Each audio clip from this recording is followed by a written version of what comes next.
Nag-file po ako sa Korte Suprema February 25 last year tungkol po sa zero subsidy sa PhilHealth. Ang budget po ng PhilHealth last year ay zero. Pero ang nire-request ng PhilHealth noon ay 74 billion. Noong 2024, naglipat ang PhilHealth sa pangunguna ng Secretary Recto sa Treasury ng 60 billion. So, nanalo ka naman sa Korte Suprema noong December 5. Kaya lang ang nangyari, sinoli naman nila through the taxpayers' money sa 2026 budget. So, noong 2025, meron ka namang zero budget. So, 60 billion. Tapos 75 billion na hindi nila binigay. Tapos si Senator Loren Legarda sa isang petition sa resolution sa Senate, ang utang pala ng gobyerno sa atin, arrears, simula 2022 hanggang 2026 ay 220 billion dun sa taxes na galing sa tobacco, alcohol, at PAGCOR PCSO. So kung idadagdag mo yung 220 plus 130, ang utang ng gobyerno sa atin ay 400 billion at hindi binibigay yan sa PhilHealth. Ang pinetition ko lang ay yung 2025 na zero subsidy. Isang taon na. Nag-file din dyan si Congressman Ungab, Attorney Vic Rodriguez separately, sina Justice Carpio separately. Ako naman, para walang politika, mag-isa lang ako nag-file. So, nung Nobyembre, nakatanggap ako ng sulat galing Korte Suprema at kinoconsolidate pa lang. Lumipas na isang taon mula February 25, February 26. Ngayon March 26 na, wala pang hearing kung unconstitutional yon. Kasi dapat isoli din sa atin yon kasi meron tayo sa batas na natatanggap dapat doon sa mga naninigarilyo, umiinom ng alak, at nagbe-vaping products at umiinom ng soda. Yun ay pinagkait sa atin ng gobyerno. Saan napunta yung budget na 220 billion at saka yung 74 billion last year? Yun ang malaking problema. Ngayon, bakit ko dinidiscuss ito? Noong panahon ni President Duterte, pag na-confine ka sa COVID, dahil tayo National Tax Advisor kasama si Secretary Herbosa, 800,000 pesos ang alaan na case rate para sa COVID. Sa makatuwid, pag ikaw ay nagka-COVID, nung time ng krisis, di panahon ng Duterte, wala kang babayaran kasi ang down payment mo, yung PhilHealth. So, ngayon, dapat, kung hindi man lang nilustay nila yung pera ng PhilHealth na nagkataon, pinirmahan ni Presidente Duterte ng 2019 Universal Healthcare Law, ngayon ay 2026. Dapat sana wala tayo halos binabayaran yung out-of-pocket expenses kung hindi nila dinefund ang PhilHealth. Ang Universal Healthcare Law, hindi matutupad yan kung walang funding sa PhilHealth. Kahit may doktor ka, o may go sa hospital pa nga So, yun ang problema.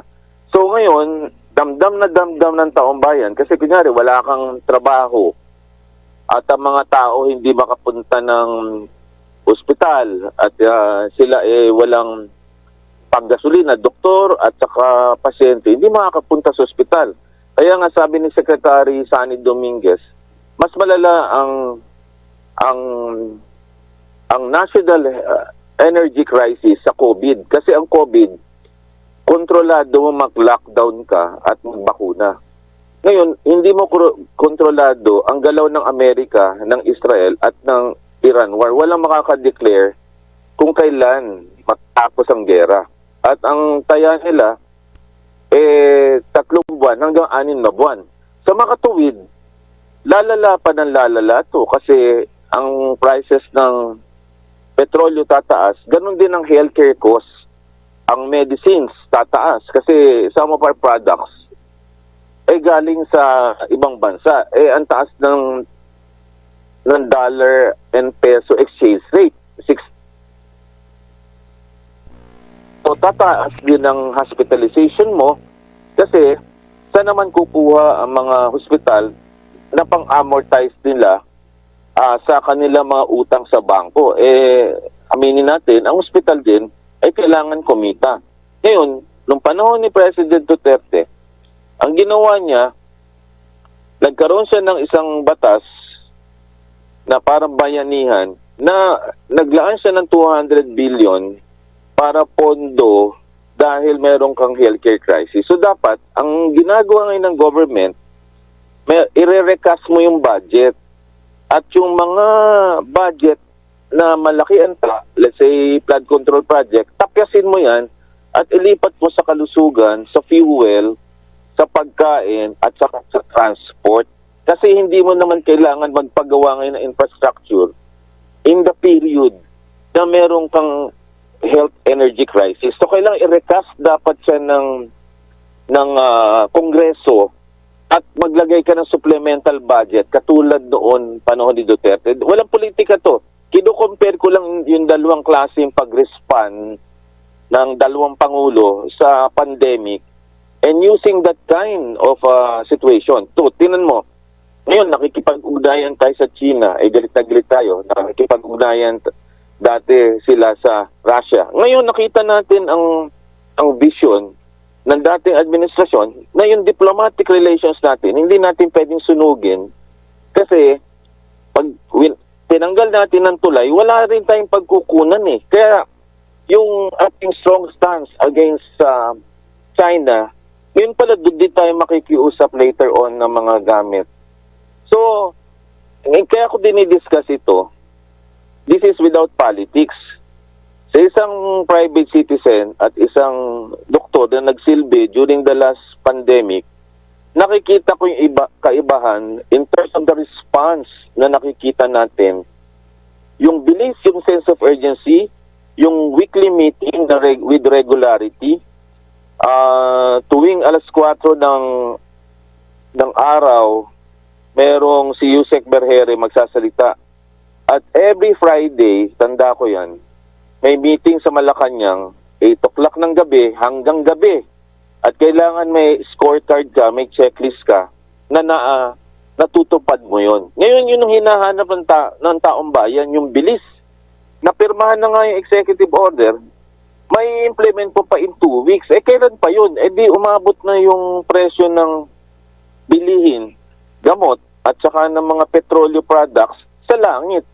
So bakit ka pa madali ang executive order para dito kung hindi mo kagad ma-apply? Yung rules of the game, wala na yan kasi this is a life and death situation Hindi ka pwede makahintay.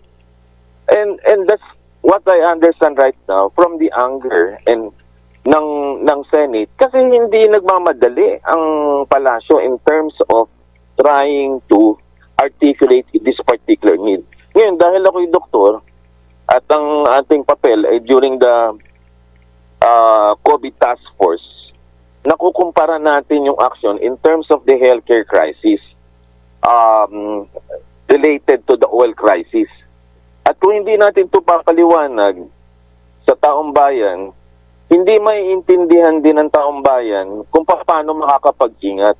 At yan ang hinihingi natin ngayon, nakikinig naman sana, ito'y walang politika po. Kung hindi po kinuha yung 60 billion, hindi kinagbigay ng zero subsidy, hindi ho ang taong bayan ngayon masakit ang loob pag nakukonfirm. Isang full-time mag-guarantee letter pa na mag-guarantee letter. Hindi ho yun. Dapat yung fill-in card, yun na mismo ang lalabas na pang-down payment mo pag nakita ka kasi may allocation na budget para sa kalusugan. Kopiko Supremo, matapang. Partner MJ, Doc, doon po sa nabanggit nyo po na daang bilyong piso na utang pa ng gobyerno sa taong bayan na dapat maibalik through tulong sa pangkalusugan. Meron po ba kayong tansya? Ilang milyong Pilipino sana ang natulungan nito? At possible kung hindi sila natulungan sa panahon ngayon, madodoble pa yung kanilang daladalang problema dahil sa nadagdagan po yung krisis. Nadagdagan po yung problema na ngayon sa gitna po ng tensyon doon sa gitnang silangan. lahat tayo magtatamasa kasi sa pandemic nun, lahat tayo naka-lockdown eh. Naka-lockdown tayo eh. Ngayon, pag may healthcare crisis tayo, ang apektado, buong Pilipinas. Lahat naman nagkakasakit eh. Ang sinasabi ko, lahat tayo affected dito. Kay mayaman, kay mahirap, or middle class ka, affected ka.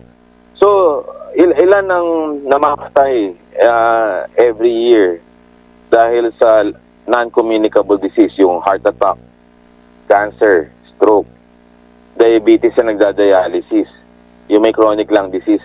500,000 to 600,000 yan. Ang ibig sabihin, ang bigat niyan. Yung nagdadialysis lang, binabayaran natin taon-taon 17 billion eh. Dialysis pa lang yan, number 4 illness yan eh. Ang gastos natin sa 4 na sakit na yan ay 200 billion. Doon lang sa top killer disease ng country, 200 billion ang gastos natin. So, saan tayo kukuha nun? Kaya nga ang sinasabi ko, kung wala tayong pagkukunan ngayon, i-recast yung budget. Di ba may na-i-recast na budget na? Yung hindi natin kailangan agad gawin, i-focus natin doon sa kailangan. Kasama na dyan yung fuel, pagkain, at kalusugan, at ipambabagay na i-itemize nila. Tsaka isang comment ko, doon sa uplift committee, bakit hindi kasama ang Department of Health doon? Mga makikita mo, nandun yung DOE, DBM, DOTR, but hindi ba importante doon sa bansa natin ng kalusugan? So dapat kasama ho sa team na yan, hindi lang ho yung 8 na yan na mga committee. Kasama dyan ang Department of Health kasi alangan naman hindi magkasakit ang tao.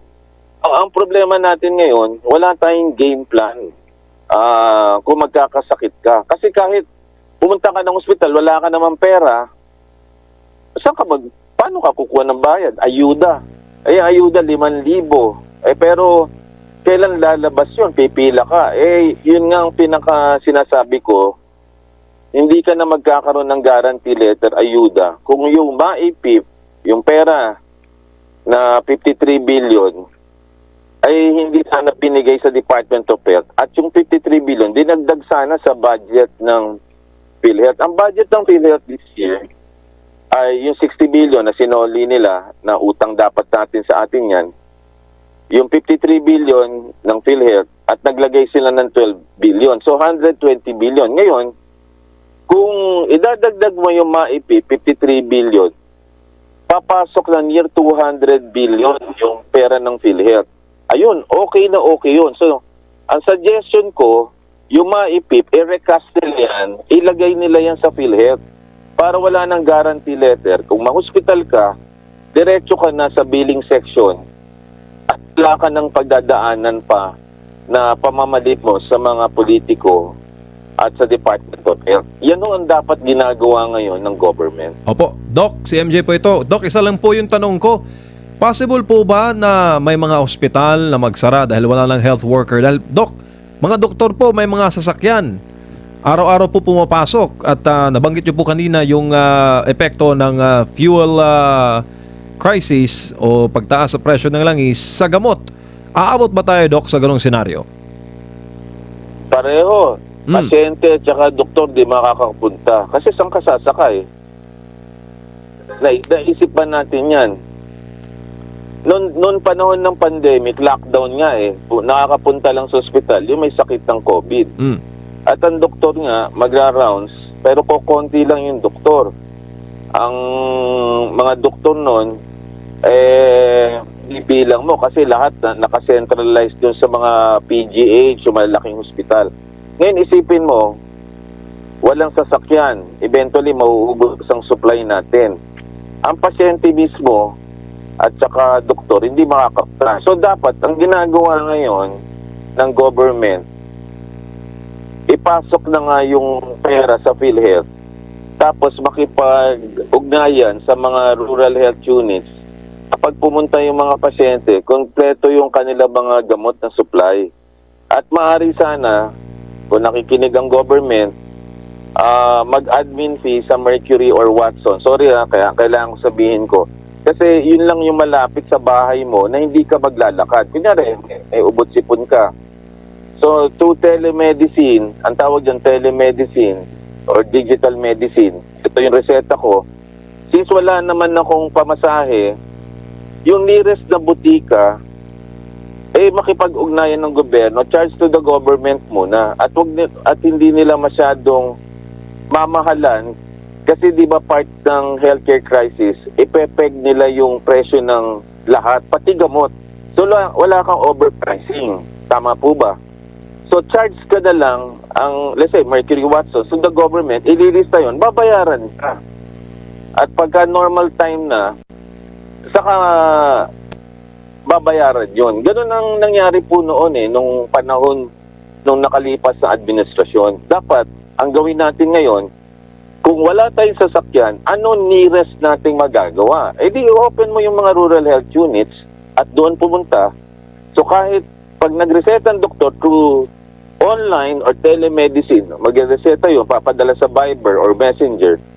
Pero, yung resetang yun, ipiprint ngayon o ipakikita ng pasyente, hindi ka makakapunta ng ospital. So therefore, ang mga pharmacies ay ang magiging clinic at doon nakaabang na wala namang COVID, so pwede kang lumabas. Hindi ka tulad doon, bawal kang lumabas. Ngayon, yung reseta, dadalhin mo lang sa nearest rural unit or pharmacies na malapit, uuwi ka na. Hindi kailangan ma-hospital. Ngayon, yung kailangan ma-hospital, dapat nakahanda yung ambulance ng Department of Health or kaya mga buses na kailangan na magdadala sa iyo sa ospital. May nakaabang na mga area through the local government unit na kailangan dalhin. Kunyari, Quezon City ka or NCR ka, nag-911 ka, kailangan dalhin sa ospital, na heart attack ka, na hindi pwedeng outpatient, dadalhin yun. Ngayon, hindi naman kailangan ni Mayor ngayon mag-ayuda kasi naka-charge sa PhilHealth kung ano mo sisingilin. So, dapat walang pipiliin ngayon kay DOH ka, kay public hospital ka, kay private hospital ka, basta't may PhilHealth card ka, dapat sagutin ng government yan. Kasi Opo. national energy crisis. Doc,